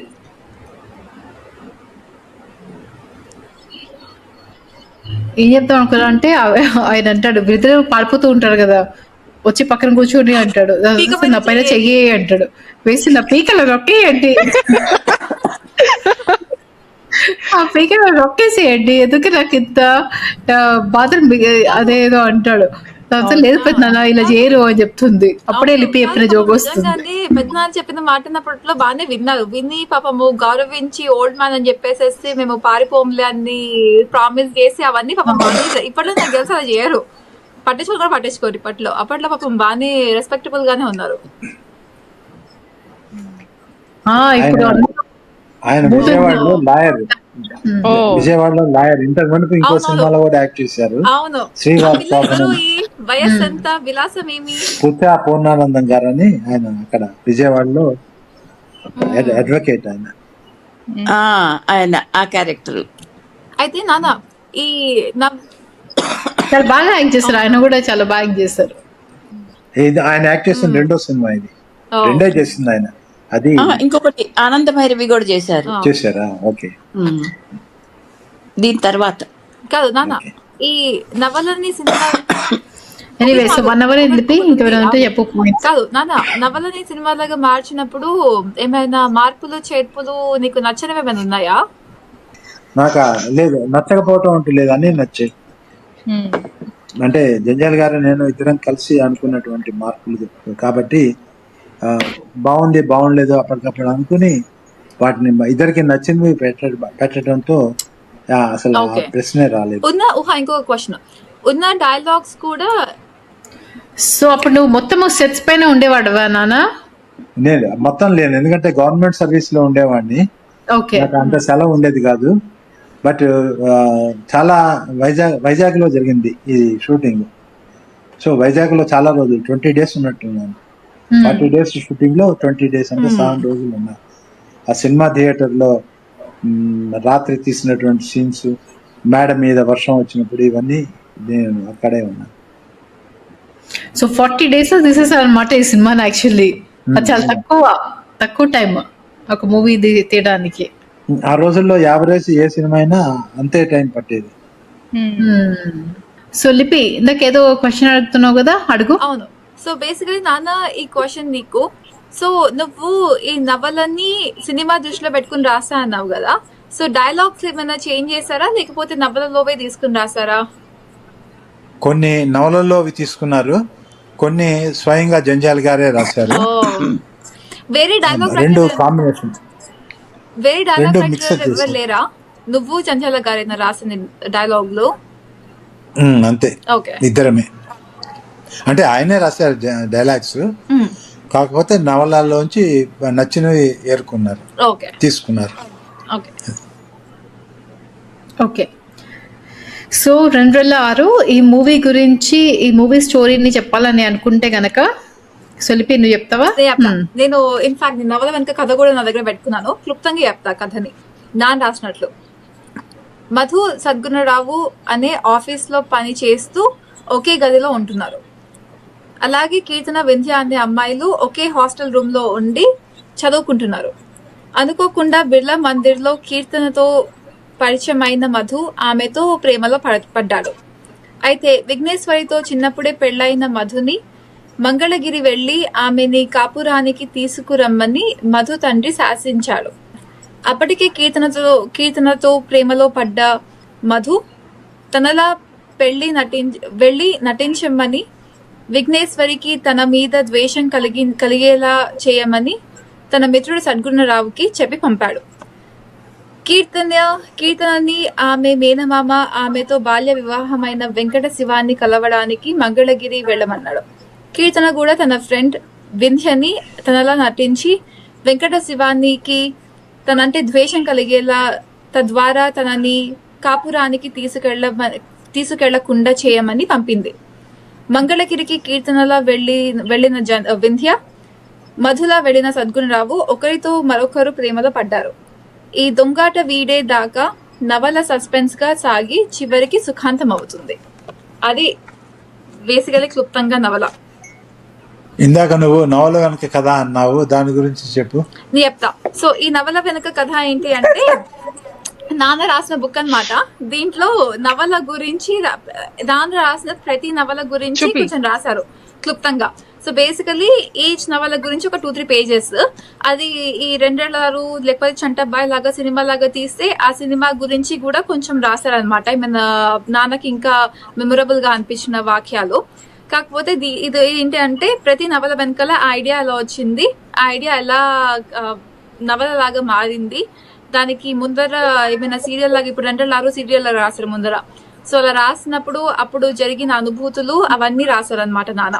సో నేను ఒకటి యాడ్ చేయొచ్చా? చెయ్యి. సో బేసికలీ మా డాడీ 50 years లాగా రైటర్ గా ఉన్నందుకు ఒక బుక్ రాస్తారు తన 50 years రైటింగ్ ఎక్స్పీరియన్స్ గురించి. అందుకని తను రాసిన అన్ని నావెల్స్ గురించి బ్యాక్ స్టోరీ ఈ బుక్ లో రాశారు. ప్రతి నావెల్ కి ఒక బ్యాక్ స్టోరీ ఉంటుంది, ఎలా ఇన్స్పైర్ అయ్యారు, ఎలా వచ్చింది ఐడియాస్, వేరే వాళ్ళతో ఇంటరాక్షన్స్ అవన్నీ రాశారు అనమాట. సో ఇది తన 50 year సెలబ్రేషన్ అప్పుడు రాసిన బుక్. ఇది 35వ నవల, 2006 నేను రాసిన 35వ నవల. ఇప్పటిదాకా 115 నవలలు రాశాను. ఫన్ ఫ్యాక్ట్, చంటబాయ్ 33వ నవల. ఓకే, సో మనం క్లోజ్ చేసే ముందు 1 hour అయిపోయింది కాబట్టి మనం క్లోజ్ చేసే ముందు చాలా క్యారెక్టర్స్ అండ్ యూనిక్ క్యారెక్టరిస్టిక్స్ గురించి మాట్లాడుకున్నాము ఈ మూవీలో. సో ఒక్కొక్కళ్ళు వాళ్ళ ఫేవరెట్ క్యారెక్టర్ ఎవరో ఈ మూవీలో చెప్పాలన్నమాట. సో స్టార్టింగ్ విత్ అమ్మ. నో అమ్మ నువ్వు చెప్పు. నా ఫేవరెట్ క్యారెక్టరా? నీది. ఓకే ఓకే, నాకు దత్తాత్రేయులు. ఆయన ఎవరు? వాడు గట్టిగా మాట్లాడతాడు, గొడుగు పట్టుకుని ఉంటాడు. ఆ కనిపించిన పిచ్చిగడ్డం అబ్బాయా? కాదు, ఎవరి డబ్బులు అయితే కొట్టేశాడు అతను. ఓకే ఓకే ఓకే, మేనమామ. పెద్దగా మాట్లాడుతుంటాడు. ఈ రోజుల్లో చిన్నగా మాట్లాడాలి, గుసగుసలాడాలి అని తిడుతుంటాడు. కుక్క ముక్కు. ఓకే, సో కావ్య నీది. నాకు నచ్చిన క్యారెక్టర్ అదే చొక్కా చింపుకునే ఆయన క్యారెక్టర్ ఐరావతం. నాకు ఎందుకంటే నాన్న పోలికలు కనిపిస్తాయి, కొంచెం కొబ్బరి చట్నీ కూడా వేసిందా అలా అనుకుంటూ, అందుకని నాకు నచ్చింది. క్లారిఫికేషన్, చొక్కా చిప్పుకోవడం మా నాన్న కాదు, అట్ ద సేమ్ టైం కూడా నాన్న కాదు, కాకపోతే ఓన్లీ ఆ తిండి ప్రియుడు మాత్రం నాన్న. ఓకే, నా ఫేవరెట్ ఆయన వైఫ్ అన్నమాట. చాలా ఇన్నోసెంట్ గా చాలా మంచిగా పాటలు పాడుతూ ఉంటుంది, పట్టు చీర కట్టుకుని. సో పట్టు వదిలేని విక్రమార్కుల్లాగా అలా కూర్చొని పాటలు పాడుతూ ఉంటుంది. సో ఆ క్యారెక్టర్ చాలా బాగుంటుంది నాకు. సో లిపి. ఓకే, మీరు మిగిలిన క్యారెక్టర్స్ తీసుకున్నారు కాబట్టి నేను నా ఫేవరెట్ క్యారెక్టర్ తికమక. ఇది ఎన్నోడ్ ఫేవరెట్ మూవీ తమిళ్, ఇది నా ఫేవరెట్ సినిమా తెలుగు, ఏ మేరా ఫేవరెట్ మూవీ హే హిందీ. కాదు, ఒక సీన్ లో చంద్రమోహన్ గెస్ చేస్తూ ఉంటాడు, ఇది అరవబట్టాడు. కాదు, హిందీ కన్నడ అంటాడు, మరాఠీ, తర్వాత మళ్ళీ కన్నడ అంటాడు, కాదు తమిళ్ అంటాడు. యా ఓకే, నాన్న మీ ముగ్గురులో నాకు ఎవరంటే ఇష్టం అంటే ఏం చెప్తాను? కావ్య. అన్ని ముగ్గురు సమానంగా ఇష్టమే కాబట్టి ఈ క్యారెక్టర్స్ అన్ని కూడా సమానంగా నాకు ఇష్టమే. అవన్నీ మీలాగా నా సృష్టి కాబట్టి ఇది ఒకటే బాగుంటుంది అది బాగుండదు అని లేదు, ఆల్ ఆర్ ఈక్వల్. అన్ని నాకు బాగా నచ్చాయి. కాదు కర్త నేను కావ్య అన్నాను, లిపి చెయ్యెత్తుంది, నా పేరు ఎవరు చెప్పలేదు. మీ ఇద్దరు. God. Okay. కాదు, కర్త కర్మ క్రియ నాన్న కాబట్టి పాపము బ్రహ్మదేవుడు లాగా చూస్ చేసుకోలేదు అనమాట ఎవరు ఫేవరెట్ అని. Yeah. సో బాగుంది. We had a nice evening. చక్కగా కండక్ట్ చేశారు. అలాగే నన్ను అమ్మని పిలిచినందుకు థ్యాంక్స్ మీకు. అలాగే నా దాంట్లో కూడా అనిల్ గురించి మాట్లాడేశాను, సో నేను కూడా హ్యాపీ. Very good. కావ్య నో, అదే చాలా మంచిగా అనిపించింది. మనకి సండే ఆఫ్టర్నూన్ చాలా మంచి చక్కగా నవ్వుకున్నాము. సో చాలా స్పెషల్ ఎపిసోడ్ ఇది. యా, చాలా మంచి మూవీ చూసాము ఆఫ్టర్ లాంగ్ టైమ్ అండ్ చాలా మంచి ఎపిసోడ్ అమ్మ నాన్నతోటి అండ్ లిపి కావ్య యాజ్ యూజువల్. సో నేను కూడా చాలా బాగా ఎంజాయ్ చేస్తాను. ఓకే, ఈ మూవీకి IMDb రేటింగ్ 7.6 అవుట్ ఆఫ్ 10. నేను యాక్చువల్లీ కొంచెం డిసప్పాయింట్ అయ్యాను. అన్ని ముష్టి సినిమాలకి 8 ఇస్తారు కానీ ఇలాంటి సినిమాలకి 7.6 ఇచ్చారు. సో ఎనీవే, లిపి నీ రేటింగ్ ఏంటి సినిమాకి? నా రేటింగ్ 10. ఎస్పెషలీ ఒకటి నవలకి మనమందరం బయస్ కాబట్టి మన అందరి రేటింగ్ 10 ఉంటుంది. యాక్చువల్లీ అడగ నాకు తెలియదు. బయాస్ కాదు, నేను చంటాబాకి 10/10 ఇవ్వలేదు, ఎందుకంటే నవల నుంచి కాస్త డివియేట్ అయింది కాబట్టి. కాకపోతే ఈ సినిమా నవలకి చాలా దగ్గరగా ఉంది కాబట్టి ప్రిటి మచ్ నవల డైలాగ్లే కూడా సినిమాలో ఉండడం వల్ల నాకు చాలా నచ్చింది. సో నాకు 10/10. ఓకే, మనందరికీ కూడా నాకు తెలిసి 10/10. సో అడగడం వేస్ట్. సో ఎనీవే, సో అది మా స్పెషల్ ఎపిసోడ్. డివియేట్ అవుతారేమో, నేను చంటాబాకి డివియేట్ అయినట్లు. అవ్వలిపి లిపి అవ్వట్లేదు. అక్క, ఓకే, కంక్లూడ్. చెప్పు. లిపి కంక్లూడ్. ఓకే, సో అది మా పాడ్కాస్ట్ రెండ్రల్లాల మూవీ గురించి. సో యాక్చువల్లీ మా 100th పాడ్కాస్ట్ ఇది.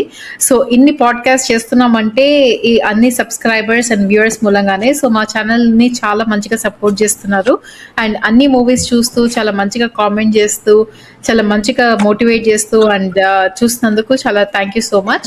సో మేము 100 ఎపిసోడ్స్ చేసామంటే డెఫినెట్లీ మీ గురించే. మీ సపోర్ట్ లేకపోతే డెఫినెట్లీ 100 ఎపిసోడ్స్ చూసుకోగలని కాదు. సో చాలా థ్యాంక్ యూ అందరు సబ్స్క్రైబర్స్కి, అందరు వ్యూవర్స్కి చాలా చాలా థ్యాంక్ యూ. ఒకవేళ మీరు మా ఛానల్కి సబ్స్క్రైబ్ చేసుకోకపోతే ప్లీజ్ సబ్స్క్రైబ్ చేసుకోండి అండ్ మీ ఫ్యామిలీ మెంబర్స్ తోటి అండ్ ఫ్రెండ్స్ తోటి కూడా షేర్ చేయండి. సో అన్ని కామెంట్స్ కూడా వదలండి, మీకు మా ఫ్యామిలీ పాడ్కాస్ట్ ఎలా అనిపించిందో. అండ్ 2 మూవీ చూడకపోతే ఒకసారి చూడండి, యూట్యూబ్లో ఉంది. అండ్ ఇంకొక పాడ్కాస్ట్లో మళ్ళీ కలుస్తాము. కావ్య ఊహ అండ్ లిపి. Thank you so much for watching.